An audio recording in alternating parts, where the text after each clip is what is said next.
नमस्कार साथियों, Ajay online classes में आप सभी का स्वागत है। हम लोग पिछले वीडियो में 10th के जो भी महत्वपूर्ण सवाल हैं जो पूछे जाते हैं हम लोग उसके बारे में देख रहे थे। पिछले वीडियो में कुछ सवालों को हम लोगों ने कर चुका है। अब बाकी के क्वेश्चंस को हम लोग करेंगे। तो पिछले वीडियोज में हमने सवाल नंबर 23 तक कर लिया था। अब सवाल नंबर 24 के बाद हम लोग देखेंगे। तो सवाल नंबर 24 में हमसे यह कहा गया है कि इथाइल एल्कोहल किस प्रकार के श्वसन में बनता है। इथाइल एल्कोहल किस प्रकार के श्वसन में बनता है। ऑप्शन ए है वायवीय श्वसन में, ऑप्शन बी है अवायवीय में, ऑप्शन सी है ए और बी दोनों में, ऑप्शन डी है इनमें से कोई नहीं। तो अगर हम लोग बात कर लें इथाइल अल्कोहल की, तो इथाइल अल्कोहल अवायवीय श्वसन के दौरान बनता है।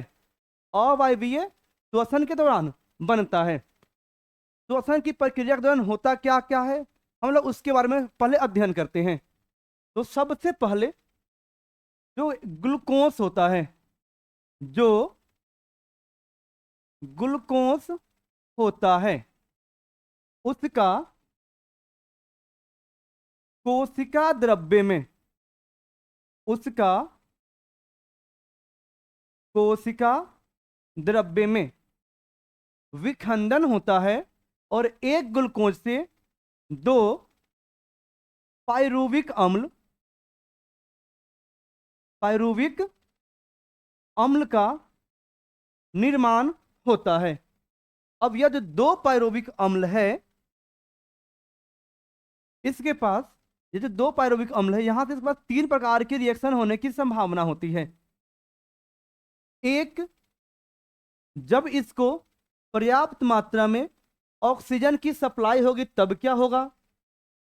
दूसरा, जब इसको ऑक्सीजन की सप्लाई नहीं होगी तब क्या होगा। और तीसरा, जब इसको अपर्याप्त मात्रा में ऑक्सीजन मिलेगा तब क्या होगा। तो जब हमारे शरीर में पर्याप्त मात्रा में ऑक्सीजन की सप्लाई होती है तो उस स्थिति में कोशिकीय श्वसन होता है और हम लोग उसको बोलते हैं वायवीय श्वसन। और उसके दौरान जो ग्लूकोज है वह बदल जाता है कार्बन डाइऑक्साइड गैस, जल और एटीपी के रूप में। लेकिन जब ऑक्सीजन की आपूर्ति नहीं होती है तब उस स्थिति में जो पायरुविक अम्ल है, वह चेंज हो जाता है इथाइल एल्कोहल में। किसमें चेंज होता है? तो इथाइल एल्कोहल में। तो इथाइल एल्कोहल का जो निर्माण है वो किस प्रकार के श्वसन में? तो अवायवीय श्वसन में। एक स्थिति और है, जब हमारे शरीर में ऑक्सीजन की आपूर्ति पर्याप्त मात्रा में नहीं होती है तब उस स्थिति में हमारे मांसपेशियों में लैक्टिक अम्ल का निर्माण होता है। उस स्थिति में हमारे मांसपेशियों में लैक्टिक अम्ल का निर्माण होता है। लेकिन लैक्टिक अम्ल का निर्माण सभी मांसपेशियों में नहीं होता है। यह केवल उन्हीं मांसपेशियों में होता है जो मांसपेशियां हमारे शरीर में अस्थियों से जुड़ी हुई हो। जो मांसपेशियां हमारे शरीर में अस्थियों से जुड़ी हुई हो उसी में क्या बनता है? लैक्टिक अम्ल। और क्यों बनता है? क्योंकि ऑक्सीजन की सप्लाई अपर्याप्त मात्रा में हुई है, इसलिए। इसमें कुछ बातें और हैं जिनके बारे में हम लोग और जानते हैं कि जो इथाइल एल्कोहल बनने की जो प्रक्रिया है उस प्रक्रिया को हम लोग बोलते हैं किण्वन। क्या बोलते हैं? किण्वन। और ये किसके द्वारा होता है? तो यह ईस्ट के द्वारा होता है। किसके द्वारा होता है? ईस्ट के द्वारा। तो इथाइल अल्कोहल किस प्रकार के श्वसन में बनता है? तो अवायवीय। क्यों बनता है? तो ऑक्सीजन की कमी होने के कारण, ऑक्सीजन की कमी होने के कारण। इथाइल अल्कोहल बनने की प्रक्रिया को क्या कहेंगे? तो किण्वन। किसमें होता है? तो यह होता है ईस्ट में। अब हम लोग अगले सवाल की ओर बढ़ते हैं कि अगला सवाल क्या है। सवाल नंबर 25 को हम लोग देखते हैं। नेक्स्ट सवाल यह है कि मनुष्य में सांस लेने और सांस छोड़ने की क्रिया को क्या कहते हैं? अगला सवाल क्या है कि मनुष्य में सांस को लेने और सांस को छोड़ने की प्रक्रिया को क्या कहते हैं? तो मनुष्य में सांस लेने और छोड़ने की प्रक्रिया को हम लोग श्वासोच्छ्वास कहते हैं, श्वासोच्छ्वास कहते हैं। अब इसको समझते हैं क्या है। हमारे श्वसन की क्रिया के दौरान दो प्रकार की क्रियाएं सम्मिलित होती है। एक होता है अंतःश्वसन, एक क्या होता है? अंतःश्वसन। एक क्या होता है? निःश्वसन। अंतःश्वसन का मतलब है सांस को बाहर से अंदर की ओर खींचना, उसको हम लोग क्या बोलते हैं? अंतःश्वसन। इंग्लिश में इसको हम लोग बोलते हैं इंस्पायरेशन, इंस्पायरेशन। दूसरा क्या है? निःश्वसन। इसको हम लोग बोलते हैं एक्सपायरेशन, एक्सपायरेशन। तो सांस को खींचने की क्रिया विधि को अंतःश्वसन, सांस को छोड़ने की विधि को निःश्वसन, और सांस लेने और छोड़ने की दोनों विधि को सम्मिलित रूप में हम लोग क्या बोलेंगे? श्वासोच्छ्वास बोलते हैं। तो इसका आंसर क्या हो जाएगा? ऑप्शन नंबर ए आंसर हो जाएगा। अब हम लोग अगले सवाल की ओर देखते हैं कि अगला सवाल क्या है। नेक्स्ट सवाल है हमारा कि रक्त में आयरन की कमी से कौन सी बीमारी होती है? रक्त में आयरन की कमी से कौन सी बीमारी होती है? तो रक्त में आयरन की कमी से एनीमिया नामक बीमारी होती है। कौन सी बीमारी होती है? तो एनीमिया नामक बीमारी होती है। हम लोग नेक्स्ट सवाल की ओर देखते हैं कि नेक्स्ट सवाल क्या है। नेक्स्ट सवाल हमारा यह है कि पादपों में जाइलम उत्तरदायी है, यानी पादपों में जाइलम का क्या काम है? सवाल हमारा क्या है कि पादपों में जाइलम का क्या काम है? तो अब देखिए जाइलम पहले है क्या, जाइलम क्या है? तो जाइलम क्या है? तो जाइलम संवहन उत्तक है। जाइलम क्या है? तो जाइलम संवहन उत्तक है। और जाइलम का काम क्या है? तो जाइलम पेड़ पौधों में, जाइलम पेड़ पौधों में जल एवं खनिज लवण को, जल एवं खनिज लवण को जड़ से तना तक पहुंचाने में मदद करता है। तो जाइलम का काम क्या हो गया? पादपों में जल एवं खनिज लवण को जड़ से तना तक या पत्तियों तक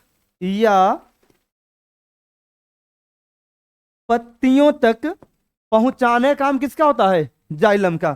तो ऑप्शन देखेंगे, जल का संवहन करना, भोजन का संवहन करना, तीसरा एमिनो अम्ल का संवहन करना, और नेक्स्ट क्या है? ऑक्सीजन का संवहन करना। तो पादपों में जाइलम का मुख्य काम होता है, अभी तक हमने क्या देखा कि जल एवं खनिज लवण का संवहन करना। भोजन का जो संवहन है वह होता है फ्लोएम के द्वारा। किसके द्वारा? तो फ्लोएम के द्वारा। तब पादपों में जल का संवहन जाइलम से, भोजन का संवहन फ्लोएम से। यहां तक क्लियर हो गया होगा। हम लोग नेक्स्ट सवाल की ओर देखते हैं। अगला सवाल हमारा क्या है? नेक्स्ट सवाल है कि कुत्पाद यानी इसको हम लोग इंग्लिश में बोलते हैं सीडोपोडिया।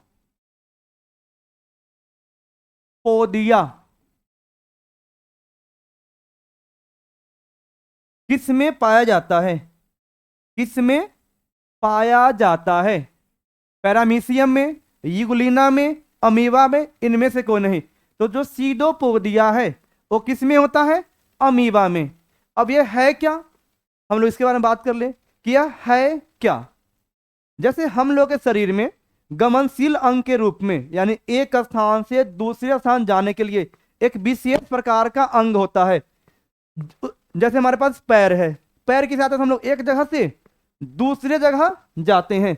ठीक उसी प्रकार से अलग अलग जीवों में गमनशील अंग के रूप में अलग अलग संरचनाएं पाई जाती है। तो जो उत्पाद है वो क्या है? यह एक गमनशील अंग है। क्या है? तो यह एक गमनशील अंग है। क्या है? गमनशील अंग है। यानी इसकी सहायता से अमीबा एक स्थान से दूसरे स्थान गति करता है, इसलिए इसका आंसर क्या होगा? अमीबा में। पैरामीशियम में गमनशील अंग के रूप में, पैरामीशियम में गमनशील अंग के रूप में सीलिया होता है। क्या होता है? सीलिया होता है। अब हम लोग नेक्स्ट सवाल की ओर देख ले, उससे पहले इसको हम एक बार फिर से देख ले। तो अमीबा में क्या होता है? तो कुत्पादिया, सीडोपोडिया। पैरामीशियम में क्या होता है? तो सीलिया। हम लोग नेक्स्ट सवाल की ओर देखते हैं। हमारा नेक्स्ट सवाल है कि प्रकृति में ऑक्सीजन का संतुलन कैसे बना रहता है? प्रकृति में ऑक्सीजन का संतुलन कैसे बना रहता है? संयोजन अभिक्रिया से, प्रकाश संश्लेषण से, अपघटन से, इनमें से कोई नहीं। तो प्रकृति में ऑक्सीजन गैस का जो संतुलन है वह बना रहता है प्रकाश संश्लेषण अभिक्रिया से। किसके द्वारा? तो प्रकाश संश्लेषण अभिक्रिया के द्वारा।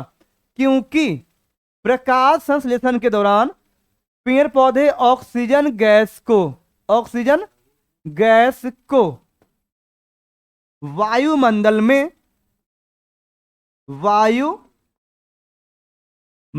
में उत्सर्जित करते हैं। वायुमंडल में उत्सर्जित करते हैं।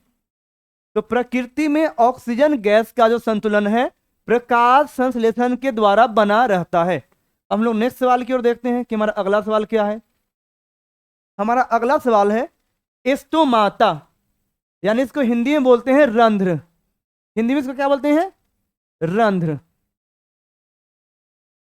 पौधे के किस अंग में पाया जाता है? स्टोमाटा यानी कि रंध्र पौधे के किस अंग में पाया जाता है? तो हम लोग पहले इसके बारे में बात कर ले कि यह है क्या। तो जो रंध्र है, रंध्र एक विशेष प्रकार की संरचना है जो पेड़ पौधों में गैसीय विनिमय की प्रक्रिया में भाग लेता है, अर्थात गैसों के आदान प्रदान में भाग लेता है। और यह पेड़ पौधों की पत्तियों में पाया जाता है। किस में होता है? तो पत्तियों में। तो हम लोग इसका आंसर देखते हैं। तो क्या हो जाएगा? पत्तियों में। रंध्र यानी इंग्लिश में क्या बोलते हैं इसको? स्टोमाटा। किस में होता है? तो पत्तियों में। हम लोग नेक्स्ट सवाल की ओर देखते हैं कि नेक्स्ट सवाल क्या है। मानव हृदय का औसत प्रकुंचन कितना होता है? औसत प्रकुंचन दाब कितना होता है? हम लोग कुछ बातों को जान लेते हैं, फिर हम लोग इसके आंसर पे आते हैं। मानव हृदय का जो हृदय दाब है स्वस्थ व्यक्ति में 120/80 mm, 120/80 MMHg होता है। मानव हृदय में दो प्रकार की क्रियाएं होती है, एक होता है प्रकुंचन और एक होता है शिथिलन। जब हमारा मानव हृदय सिकुड़ता है उस समय वो जितना बल लगाता है उसी को हम लोग क्या बोलते हैं, प्रकुंचन, या उस क्रिया को हम लोग क्या बोलते हैं, संकुचन। यानी कि जब मानव हृदय संकुचित होता है और संकुचित होने के बाद वह जिस प्रकार से रक्त पर दाब लगाता है उसको हम लोग क्या बोलते हैं, प्रकुंचन या संकुचन दाब। और वो कितना होता है मनुष्य का, तो 120/80 mmHg। और 80 mmHg क्या होता है, यह होता है हमारा शिथिलन। यह क्या होता है हमारा शिथिलन दाब। और 120 क्या होता है हमारा प्रकुंचन दाब। तो मानव हृदय में प्रकुंचन दाब कितना होता है, 120 mmHg, जबकि शिथिलन दाब कितना होता है, 80 mmHg। अब हम लोग नेक्स्ट सवाल की ओर देखते हैं कि नेक्स्ट सवाल हमारा क्या है। नेक्स्ट सवाल हमारा यह है कि पेड़ पौधों में प्रकाश संश्लेषी अंग के रूप में क्या होते हैं। पेड़ पौधों में प्रकाश संश्लेषी अंग के रूप में क्या है या कौन होते हैं। ऑप्शन है पत्ती, ऑप्शन क्या है, पत्ती, एस्ट्रोमा, ग्राना और हरित लवक। तो हमसे सवाल क्या पूछा गया है कि पेड़ पौधों में प्रकाश संश्लेषी अंग कौन है। तो जैसी बात होगी प्रकाश संश्लेषी अंग की तो आंसर क्या होगा, पत्ती। क्या होगा, पत्ती। प्रकाश संश्लेषण किसमें होता है, तो पत्तियों में होता है। तो प्रकाश संश्लेषी अंग क्या होगा, पत्ती। लेकिन अगर हमसे वही अंगक पूछता कि प्रकाश संश्लेषी अंगक कौन है तब आंसर क्या हो जाएगा, हरित लवक। अगर हमसे सवाल में यह रहता कि प्रकाश संश्लेषी अंगक क्या है तब आंसर क्या होगा, हरित लवक। लेकिन अगर हमसे सवाल यह पूछा है कि प्रकाश संश्लेषी अंग कौन है तो आंसर क्या होगा, पत्ती। हम लोग नेक्स्ट सवाल की ओर देखते हैं। हमारा नेक्स्ट सवाल यह है कि स्वपोषी पोषण, स्वपोषी पोषण के लिए आवश्यक है। तो पहले हम लोग इन बातों को समझ लें कि यह स्वपोषी पोषण है क्या, इसका मतलब क्या होता है। स्वपोषी पोषण का मतलब क्या होता है। तो पोषण की वैसी प्रक्रिया, पोषण की वैसी प्रक्रिया जिसमें कोई जीव अपना भोजन स्वयं बना ले, उस प्रकार के पोषण को हम लोग क्या कहते हैं, स्वपोषी पोषण। क्या कहते हैं, स्वपोषी पोषण। और यह किसमें होता है, तो यह होता है हरे पेड़ पौधों में। यह किसमें होता है, तो हरे पेड़ पौधों में। और प्रकाश संश्लेषण की क्रिया को करने के लिए, प्रकाश संश्लेषण की क्रिया को करने के लिए 4 चीजों की आवश्यकता होती है। कौन कौन, कार्बन डाइऑक्साइड गैस, जल, हरित लवक और सूर्य प्रकाश। और क्या चाहिए, सूर्य प्रकाश। तो इन चारों की उपस्थिति में हरे पेड़ पौधे अपना भोजन तैयार करते हैं। तो क्या क्या चाहिए, क्लोरोफिल चाहिए, कार्बन डाइऑक्साइड गैस एवं जल, इसकी भी आवश्यकता है, और सूर्य की प्रकाश की। तो आंसर क्या हो जाएगा, ऑप्शन नंबर डी। इनमें से सभी की आवश्यकता होती है प्रकाश संश्लेषण की क्रिया को करने के लिए।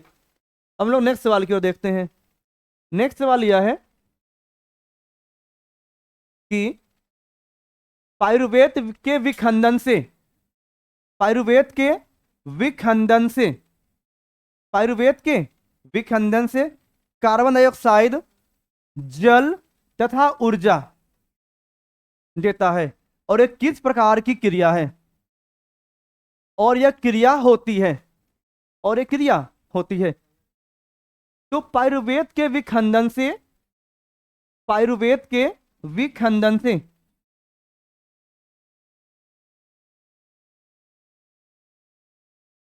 पाइरुवेट के विखंडन से जल, कार्बन डाइऑक्साइड गैस और ऊर्जा बनने की जो प्रक्रिया होती है वो होती है ऑक्सीजन की उपस्थिति में। क्या क्या बनता है? तो कार्बन डाइऑक्साइड, जल और ऊर्जा। और इस क्रिया को हम लोग बोलते हैं कोशिकीय श्वसन। और इस क्रिया को हम लोग क्या बोलते हैं? कोशिकीय श्वसन। और यह क्रिया कोशिका के माइटोकॉन्ड्रिया में होती है। और यह क्रिया कोशिका के माइटोकॉन्ड्रिया में होती है। हम लोग नेक्स्ट सवाल की ओर देखते हैं। नेक्स्ट सवाल हमारा यह है कि जठर ग्रंथियां कहाँ पाई जाती है? जठर ग्रंथियां कहाँ पाई जाती है? आंख में नहीं होगा, अग्नाशय में नहीं होगा, यकृत में नहीं होगा। कहाँ होगा? तो अमाशय में।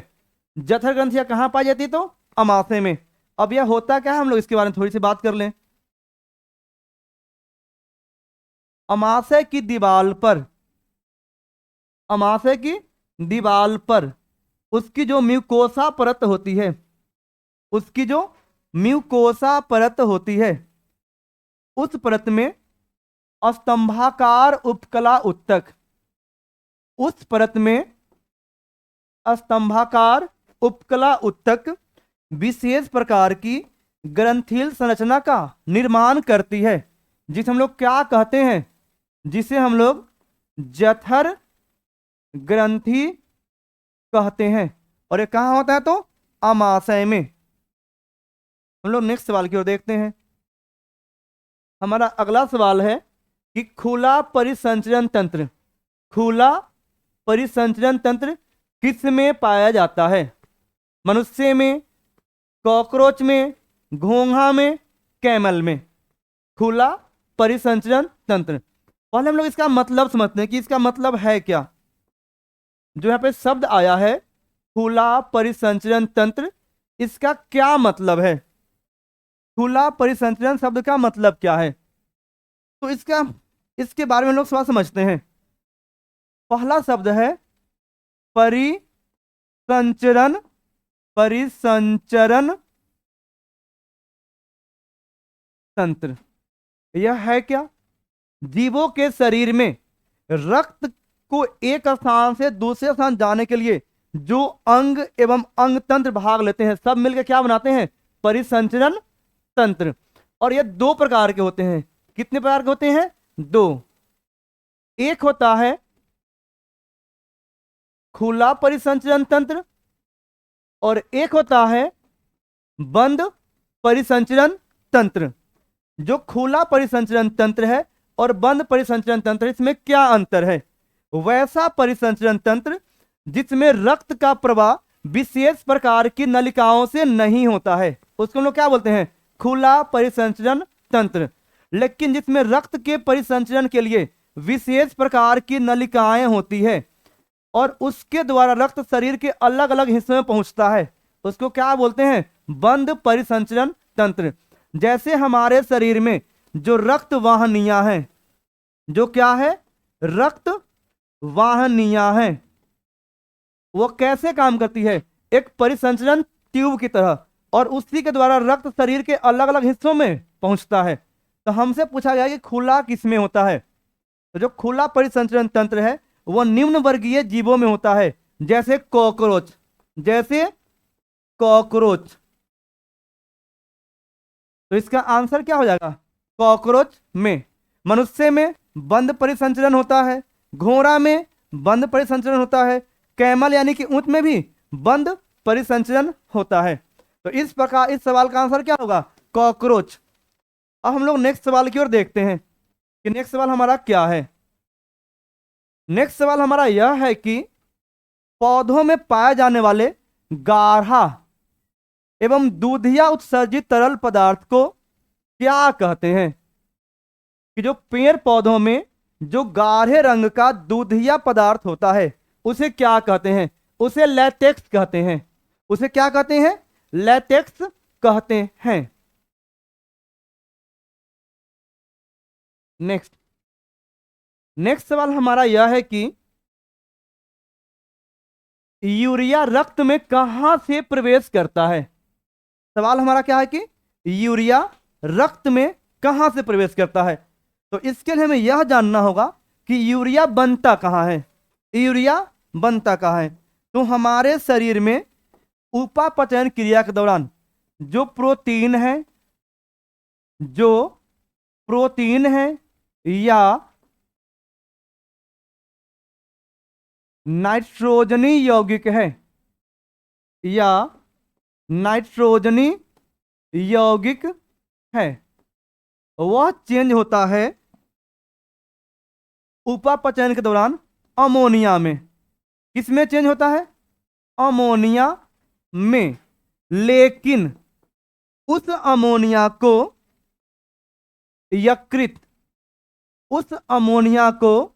यकृत किस में चेंज करता है?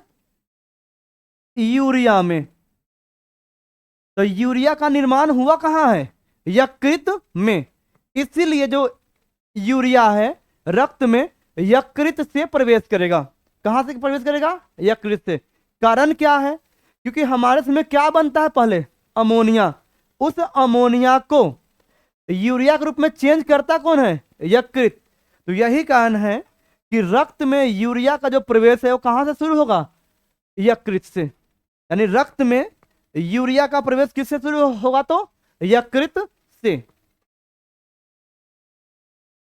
नेक्स्ट सवाल, प्रकाश संश्लेषण की क्रिया। प्रकाश संश्लेषण की क्रिया किस में होती है? सॉरी, गलत सवाल पढ़ दिए। सवाल यह है कि प्रकाश संश्लेषण होता है, यानी प्रकाश संश्लेषण कब होता है? रात में, दिन में, रात दिन दोनों, सुबह शाम। तो प्रकाश संश्लेषण की क्रिया केवल और केवल दिन में होती है। केवल और केवल दिन में होती है। इसका कारण क्या है? प्रकाश संश्लेषण के लिए सूर्य का प्रकाश, कार्बन डाइऑक्साइड गैस, जल और हरित लवक या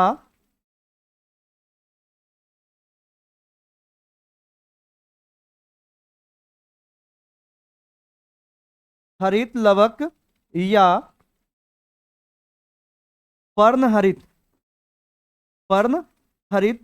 इसी को बोलते हैं क्लोरोफिल। क्या बोलेंगे? क्लोरोफिल। इन चारों चीजों की आवश्यकता होती है। तो सूर्य का प्रकाश केवल और केवल कब मिलता है? दिन में। सूर्य का प्रकाश केवल और केवल कब मिलता है? दिन में। यही कारण है कि जो प्रकाश संश्लेषण की जो क्रियाविधि है वो कब होगी? दिन में। प्रकाश संश्लेषण के लिए कितनी चीजें चाहिए? 4। कौन कौन? सूर्य का प्रकाश, कार्बन डाइऑक्साइड गैस, और क्या चाहिए? जल, और क्या चाहिए? तो हरित लवक। इतनी चीजों की आवश्यकता होती है प्रकाश संश्लेषण होने के लिए। अब हम लोग नेक्स्ट सवाल की ओर देखते हैं। हमारा नेक्स्ट सवाल क्या है? हमारा नेक्स्ट सवाल है, पादपों में फ्लोएम का क्या काम है? यानी पादपों में फ्लोएम का संवाहक है। यानी फ्लोएम किसका संवाहन करता है? फ्लोएम किसका संवाहन करता है? अभी हम लोगों ने क्या पढ़ा कि जो जाइलम होता है, जो क्या होता है? जाइलम संवहन करता है जल का, जबकि जो फ्लोएम है वह संवहन करता है भोज्य पदार्थ का। किसका संवहन करता है? भोज्य पदार्थ का। तो पादपों में फ्लोएम जो है वो किसका संवहन करेगा? भोजन का। ऑप्शन नंबर क्या हो जाएगा? ए। हम लोग नेक्स्ट सवाल की ओर देखते हैं कि अगला सवाल हमारा क्या है। हमारा अगला सवाल यह है कि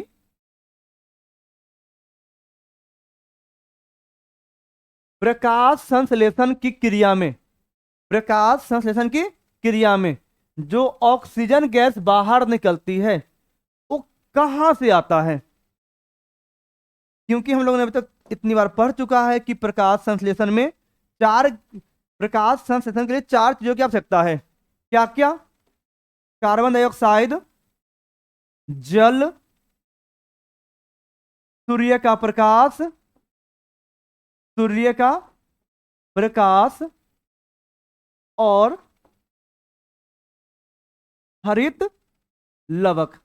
प्रकाश संश्लेषण के लिए 4 चीजें चाहिए। क्या क्या चाहिए? तो हरित लवक, सूर्य का प्रकाश, कार्बन डाइऑक्साइड और जल।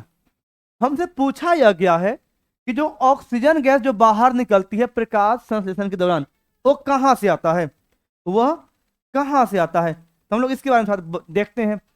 ऑक्सीजन गैस का स्रोत हमें 2 ही जगह से दिख रहा है, या तो कार्बन डाइऑक्साइड हो सकता है या जल हो सकता है। प्रकाश संश्लेषण में 2 भाग होते हैं। एक होता है प्रकाशीय भाग, एक क्या होता है? प्रकाशीय भाग, और दूसरा होता है अप्रकाशीय भाग। प्रकाशीय भाग के दौरान जो जल है, जो क्या है? जल है, उसका होता है अपघटन। जल का क्या होता है? अपघटन। और जल क्या बनाता है? तो हाइड्रोजन आयन और ऑक्सीजन गैस। तो प्रकाश संश्लेषण के दौरान जो ऑक्सीजन गैस बनी है वह जल के प्रकाशीय अपघटन से बनी है। यानी जो ऑक्सीजन गैस है वो कहां से आता है? तो जल से आता है। तो प्रकाश संश्लेषण के दौरान जो ऑक्सीजन गैस बाहर निकलता है, किससे निकलता है? जल से। हम लोग नेक्स्ट सवाल की ओर देखते हैं कि नेक्स्ट सवाल क्या है। नेक्स्ट सवाल हमारा यह है कि रक्त में हल्के पीले रंग का जो चिपचिपा द्रव है उसे क्या कहते हैं? रक्त में जो हल्के पीले रंग का चिपचिपा द्रव है उसे क्या कहते हैं? तो रक्त में जो हल्के पीले रंग का चिपचिपा द्रव होता है उसे हम लोग रक्त प्लाज्मा कहते हैं। क्या कहते हैं? रक्त प्लाज्मा। अब ये सीरम क्या होता है, हम लोग इसके बारे में बात कर लेते हैं कि जब रक्त में रक्त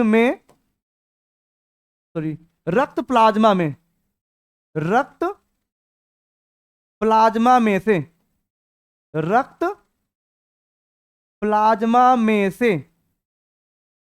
रक्त का थक्का बनाने वाले कारक को निकाल दें।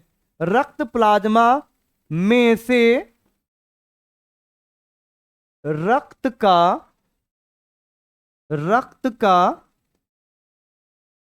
थक्का बनाने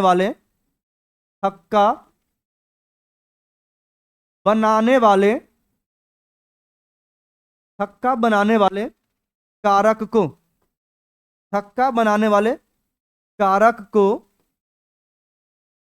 निकाल देते हैं। क्या कहते हैं? निकाल देते हैं।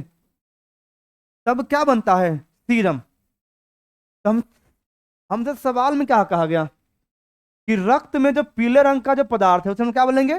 प्लाज्मा। तो इस सवाल का आंसर क्या होगा? प्लाज्मा। अब लोग नेक्स्ट सवाल की बात करते हैं। हमारा नेक्स्ट सवाल यह है कि प्रकाश संश्लेषी अंगक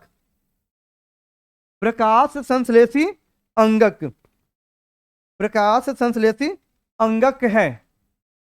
पत्ती है? नहीं, पत्ती प्रकाश संश्लेषण अंग है। पत्ती क्या है? प्रकाश संश्लेषी अंग है। हरित लवक और क्लोरोप्लास्ट दोनों एक ही नाम है। हरित लवक को इंग्लिश में हम लोग क्या बोलते हैं? क्लोरोप्लास्ट। तो प्रकाश संश्लेषी अंगक कौन होगा? क्लोरोफिल। हम लोग नेक्स्ट सवाल की ओर देखते हैं कि नेक्स्ट सवाल क्या है हमारा। नेक्स्ट सवाल यह है कि वृक्क की संरचनात्मक एवं क्रियात्मक इकाई को क्या कहते हैं? तो वृक्क की संरचनात्मक एवं क्रियात्मक इकाई को नेफ्रॉन कहते हैं। क्या क्या कहते हैं? नेफ्रॉन कहते हैं। और प्रत्येक वृक्क में लगभग 10 लाख नेफ्रॉन पाए जाते हैं। कितने पाए जाते हैं? पाए जाते हैं तो 10 लाख नेफ्रॉन पाए जाते हैं। हम लोग आगे देखते हैं। नेक्स्ट सवाल हमारा क्या है? मनुष्य की शरीर की सबसे बड़ी ग्रंथि कौन है? मनुष्य की शरीर की सबसे बड़ी ग्रंथि कौन है? तो मनुष्य की शरीर की सबसे बड़ी ग्रंथि लीवर यानी कि यकृत है। मनुष्य की शरीर की सबसे बड़ी ग्रंथि कौन है? तो लीवर यानी कि यकृत है। हम लोग कुछ कुछ इनके बारे में भी जान लें कि यह ऑप्शन क्या है। सेकेंड ऑप्शन क्या है? अग्नाशय। अग्नाशय क्या है? तो अग्नाशय एक मिश्रित ग्रंथि है। अग्नाशय क्या है? तो अग्नाशय एक मिश्रित ग्रंथि है। अब इसका मतलब क्या होता है? ग्रंथियां 2 प्रकार की होती है। ग्रंथि कितने प्रकार की होती है? तो 2 प्रकार की। एक होता है बहिस्रावी ग्रंथि। एक क्या होता है? बहिस्रावी ग्रंथि। दूसरा होता है अंतःस्रावी ग्रंथि। अब इन दोनों का मतलब क्या हो समझते हैं। बहिस्रावी वैसी ग्रंथियां जिसके द्वारा एंजाइम पसीना का स्रावन हो, उसको हम लोग क्या बोलेंगे? वही स्रावी ग्रंथि। और वैसी ग्रंथियां जिसके द्वारा केवल और केवल हार्मोन का स्रावन हो। केवल और केवल किसका? हार्मोन का। उसको हम लोग क्या बोलते हैं? अंतःस्रावी। और जिसके द्वारा हार्मोन को छोड़कर अन्य सभी केमिकल का क्या हो? स्रावन हो, उसे हम लोग क्या बोलेंगे? बहिस्रावी। तो जो अग्नाशय है उसमें दोनों प्रकार का गुण है, बहिस्रावी का भी और अंतःस्रावी का भी। अग्नाशय से 2 हार्मोन का स्रावन होता है। अग्नाशय से 2 हार्मोन का स्रावन होता है, जिसमें एक हार्मोन होता है ग्लूकागोन और दूसरा क्या होता है? इंसुलिन। दूसरा क्या होता है? इंसुलिन। ग्लूकागोन का काम होता है रक्त में शर्करा की मात्रा को बढ़ाना। यानी यह करेगा, यह क्या करेगा? तो रक्त में ग्लूकोज के लेवल को बढ़ाएगा। जबकि इंसुलिन क्या करेगा? तो रक्त में ग्लूकोज के लेवल को कम करेगा। इंसुलिन की कमी से मनुष्य में एक बीमारी होती है जिसका नाम होता है मधुमेह। क्या होता है? मधुमेह। तो मनुष्य में जो मधुमेह नामक बीमारी होती है वो इंसुलिन की कमी से होती है। नेक्स्ट क्या ऑप्शन? अंडाशय। अंडाशय किस में होता है? तो अंडाशय स्त्री या मादा का प्राथमिक लैंगिक अंग है। फिर क्या है? एड्रीनल, यानी यह होता है अधिवृक्क ग्रंथि, जो वृक्क के ऊपर मिलता है। हमने इसमें क्या देखा कि मनुष्य के शरीर की सबसे बड़ी ग्रंथि का नाम क्या है? लीवर। अग्नाशय कैसी ग्रंथि? तो मिश्रित ग्रंथि। इसके द्वारा एंजाइम का भी स्रावन होता है। किसका? एंजाइम का भी और हार्मोन का भी। अग्नाशय से 2 हार्मोन बनते हैं, एक ग्लूकागोन, दूसरा इंसुलिन। ग्लूकागोन रक्त में ग्लूकोज की मात्रा को बढ़ाता है, जबकि इंसुलिन रक्त में ग्लूकोज की मात्रा को कम करता है। इंसुलिन की कमी से मधुमेह नामक बीमारी उत्पन्न होती है। नेक्स्ट क्या है? नेक्स्ट क्वेश्चन हमारा यह है कि स्वपोषी पादपों में स्वपोषी पादपों या स्वपोषी पोषण के लिए आवश्यक नहीं है। सवाल क्या है कि क्या आवश्यक नहीं है? स्वपोषी का मतलब हम लोग पढ़े था पहले कि वैसे जीव जो अपना भोजन स्वयं बना लें, जो अपना भोजन स्वयं बना लेते हैं उन्हें हम लोग क्या बोलते हैं? स्वपोषी।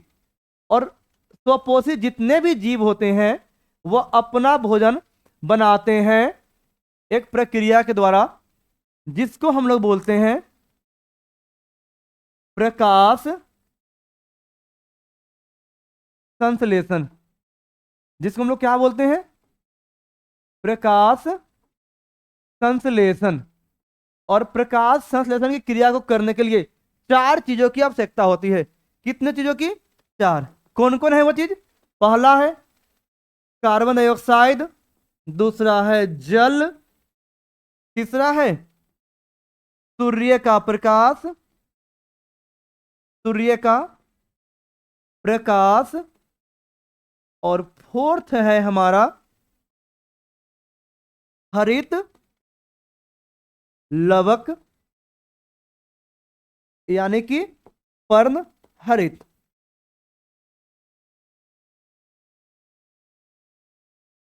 क्लोरोफिल।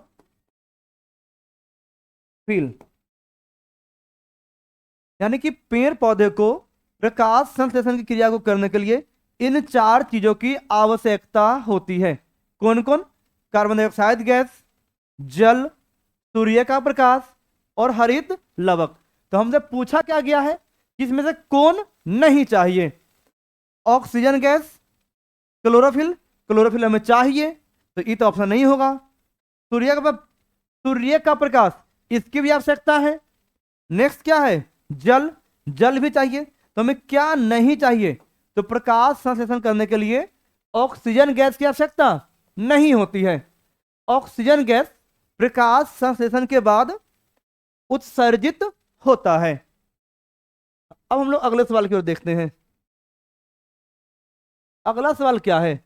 हमारा अगला सवाल यह है कि इनमें से किसके द्वारा अमीवा में भोजन का अंतर्ग्रहण होता है?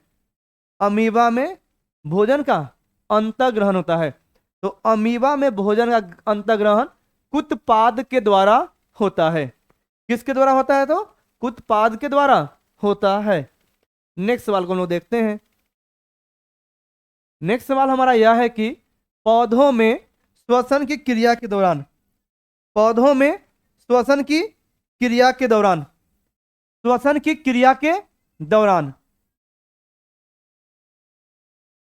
एडीपी के टूटने से कितनी ऊर्जा मुक्त होती है? तो पौधों में श्वसन की क्रिया के दौरान एडीपी के टूटने से 30.5 किलो जूल ऊर्जा मुक्त होती है। कितनी होती है? तो 30.5 किलो जूल ऊर्जा मुक्त होती है। नेक्स्ट सवाल हमारा क्या है कि रक्त का थक्का बनाने में सहायक होता है। सवाल क्या है कि रक्त का थक्का बनाने में सहायक होता है। हम लोग पहले इसका मतलब समझते हैं कि इसका मतलब है क्या। जब किसी कारणवश हमारा हाथ, पैर या शरीर का कोई भी हिस्सा कट जाता है तब वहां से रक्त का बहाव शुरू होता है और कुछ समय के बाद रक्त बाहर आना बंद हो जाता है और उसी को लोग क्या बोलते हैं? रक्त का थक्का बनना। इसमें क्या क्या चाहिए? तो इसमें हमें चाहिए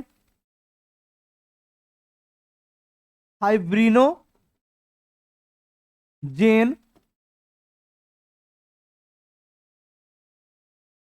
फिर चाहिए रक्त बिंबाणु या प्लेटलेट्स,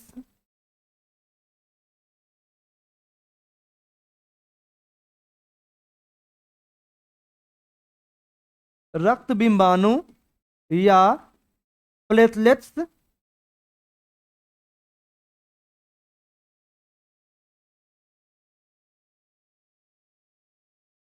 और चाहिए विटामिन के।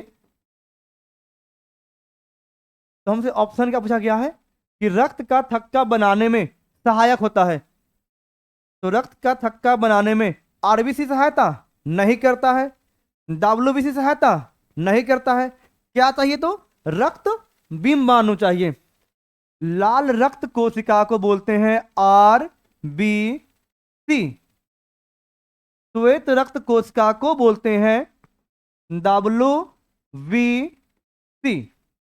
तो रक्त का थक्का बनाने में सहायक कौन है? तो रक्त बिंबाणु।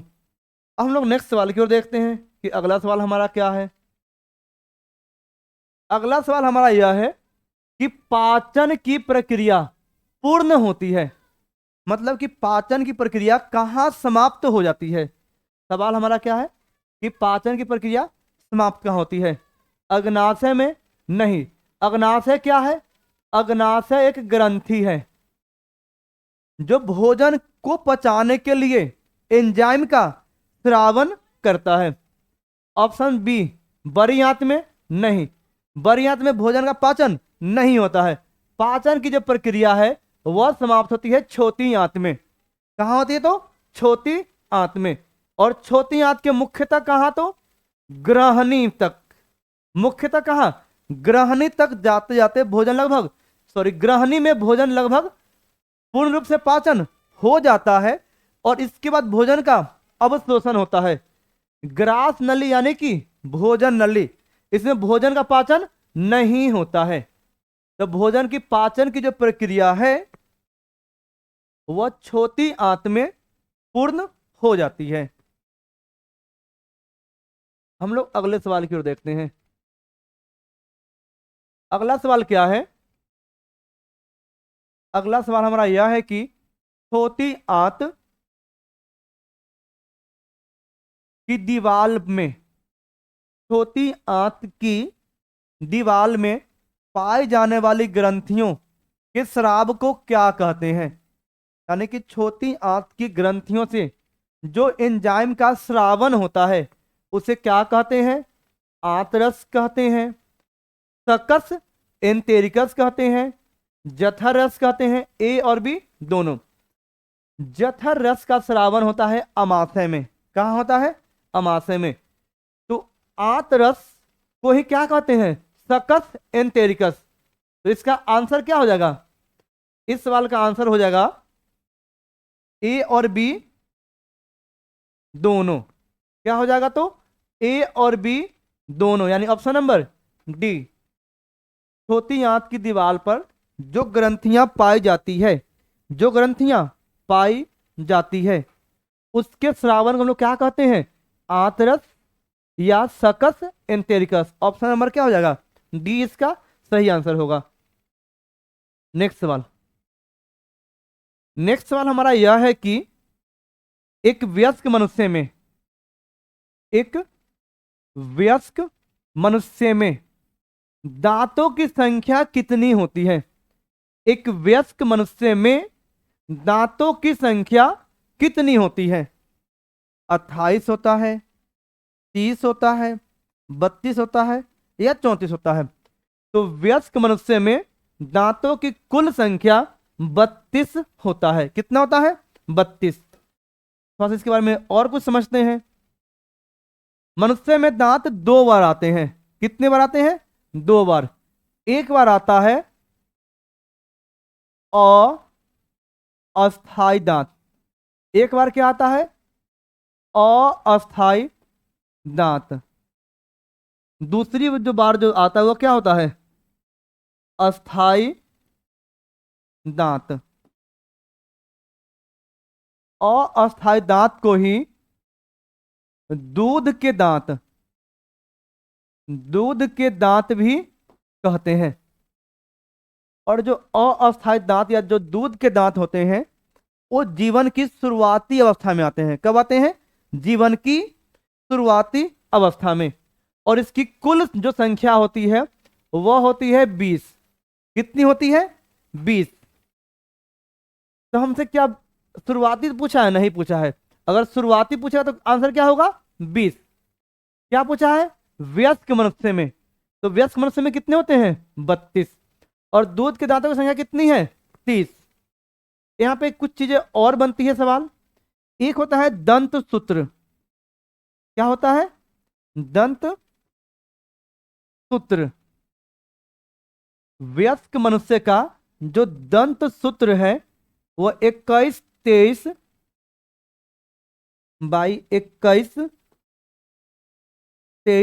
गुने 2 होता है। यह किसका है? तो वयस्क मनुष्य का। यानी वयस्क मनुष्य में जो दंत सूत्र है वो कितना होता है?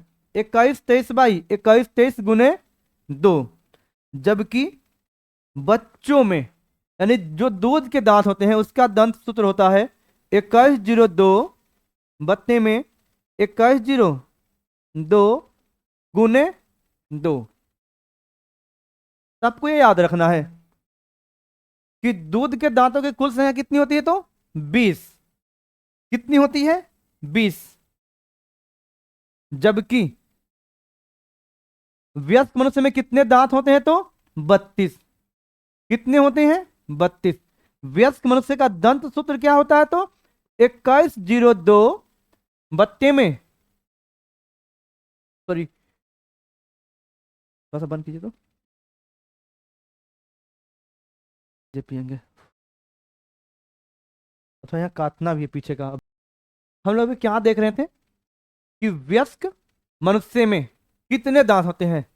तो वयस्क मनुष्य में कुल दांतों की संख्या 32 होती है। दूध के दांतों की संख्या कितनी होती है? 20 होती है। वयस्क मनुष्य का जो दंत सूत्र है यानी कि जो दंत सूत्र है वह कितना होता है? 21 गुने 2। जबकि बच्चों में क्या होता है? 2102 गुने 2। अब नेक्स्ट सवाल की ओर देखते हैं। हमारा अगला सवाल यह है कि मछली, किसमें? मछली के हृदय में कितने भाग या कोष्ठ होते हैं? मछली के हृदय में 2 कोष्ठ होते हैं। कितने होते हैं? 2। हम लोग कुछ बातों को और लिख लें। मछलियों में, किसमें? मछलियों में जो हृदय कोष्ठ है किसमें? मछली में, उसकी संख्या होती है 2। कितनी होती है? 2। जो उभयचर होते हैं, क्या होते हैं?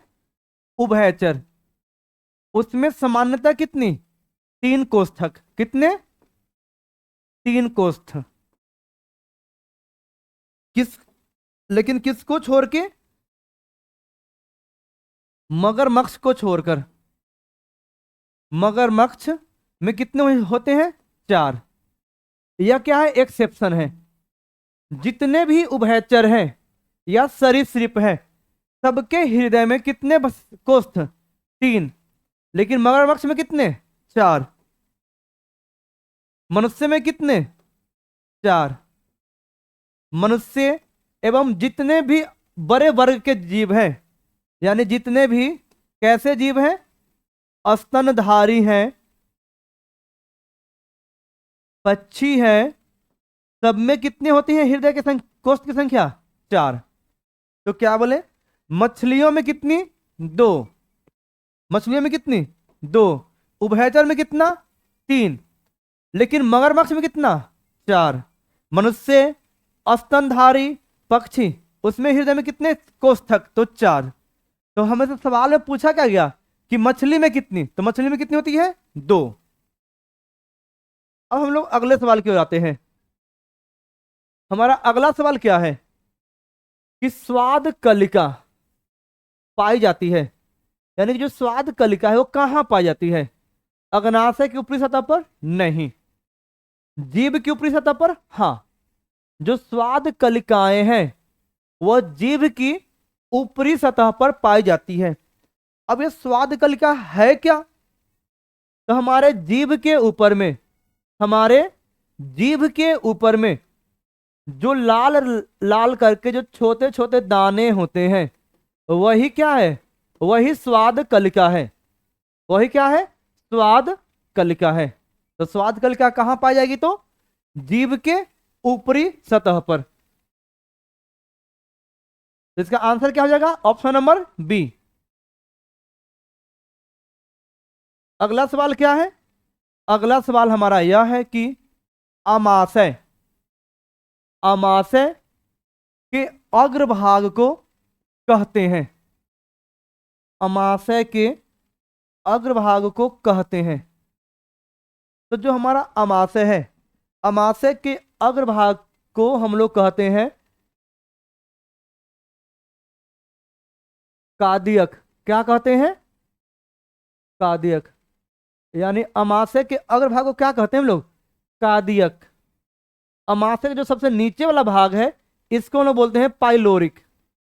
क्या कहते हैं, पाइलोरिक। तो इस सवाल का आंसर क्या हो जाएगा, अमाशय के अग्रभाग को क्या बोलेंगे, कादियक। अमाशय का सबसे नीचे वाले भाग को पाइलोरिक, और बीच में जो भाग होता है उसका नाम होता है फुंडिक। क्या नाम है, फुंडिक। नेक्स्ट सवाल की ओर देखते हैं कि अगला सवाल क्या है। हमारा अगला सवाल यह है कि मुख गुहा के पिछले भाग को क्या कहते हैं, मुख गुहा के पिछले भाग को क्या कहते हैं। तो मुख गुहा के पिछले भाग को ग्रसनी कहते हैं। क्या कहते हैं, ग्रसनी कहते हैं। मुख गुहा के पिछले भाग को ग्रसनी कहते हैं। नेक्स्ट सवाल क्या है कि निम्नलिखित में से सजीव के मुख्य लक्षण है। यानी यहां जितनी भी बातें लिखी गई है इनमें से ऐसा कौन सा लक्षण है जो सभी सजीवों में पाया जाएगा, जो सभी सजीवों में पाया जाएगा। ऑप्शन ए क्या है, स्थानांतरण। ऑप्शन बी क्या है, श्वसन। ऑप्शन सी क्या है, प्रकाश संश्लेषण। और ऑप्शन डी क्या है, इनमें सभी। अब हम लोग वन बाय वन सभी ऑप्शनों को समझते हैं कि इन सभी ऑप्शनों का मतलब क्या है। हम लोग पहले ऑप्शन पे आते हैं, स्थानांतरण। इसका मतलब होता है किसी जीव का एक स्थान से दूसरे स्थान पर जाना।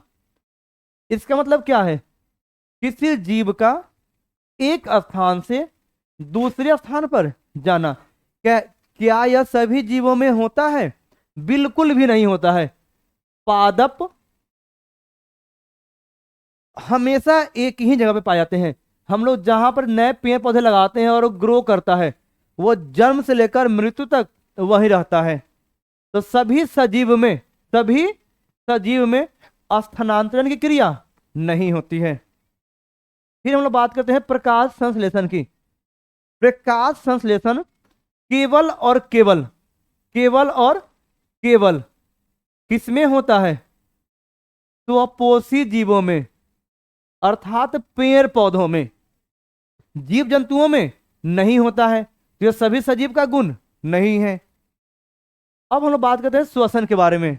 तो जितने भी सजीव हैं जो जीवित हैं उनको अपने कार्य करने के लिए ऊर्जा की आवश्यकता होती है, और उसके लिए वो किसका प्रयोग करते हैं, श्वसन का।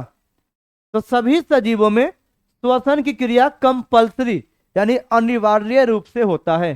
तो इसका आंसर क्या हो जाएगा, ऑप्शन नंबर बी यानी कि श्वसन। नेक्स्ट सवाल क्या है, हमारा अगला सवाल यह है कि छोटी आंत एवं बड़ी आंत के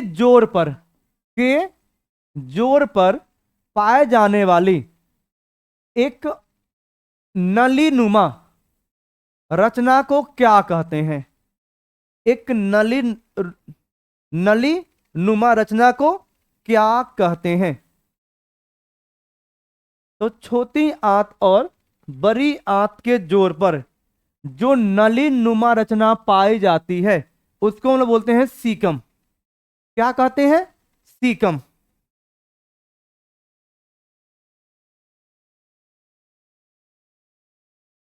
नेक्स्ट सवाल,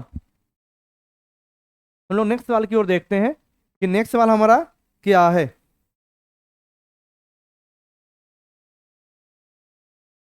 और हम लोग पिछले सवाल को एक बार फिर से देख लें, पिछला सवाल था क्या। हमारा पिछला सवाल यह था कि छोटी आंत और बड़ी आंत के जोड़ पर पाए जाने वाली एक छोटी नलीनुमा संरचना को हम लोग अपेंडिक्स बोलते हैं। क्या कहते हैं? अपेंडिक्स बोलते हैं। और जो छोटी आंत और बड़ी आंत जहां जाकर जुड़ती है उस स्थान को सीकम कहते हैं। सीकम क्या है? कि जहां पर छोटी आंत और बड़ी आंत मिलती है उसको क्या कहते हैं? सीकम। लेकिन वहां पर जो अंगुलीनुमा संरचना या नलीनुमा संरचना होती है उसको हम लोग क्या कहते हैं? उसको हम लोग अपेंडिक्स कहते हैं। अब हम लोग अगले सवाल की अब देखते हैं कि छोटी आंत में भोजन का पाचन, छोटी आंत में भोजन का पाचन में निम्नलिखित में से किस रस की भूमिका होती है? यानी कि छोटी आंत में जब भोजन का पाचन होता है तो किसके रस की आवश्यकता होती है? पीत रस की आवश्यकता होती है, सही बात है। अग्नाशय रस चाहिए, सही बात है। आंत रस चाहिए, सही बात है। तो छोटी आंत में सबकी आवश्यकता होती है, पीत रस की भी, अग्नाशय रस की भी और आंत रस की भी, यानी इन सब की आवश्यकता होती है।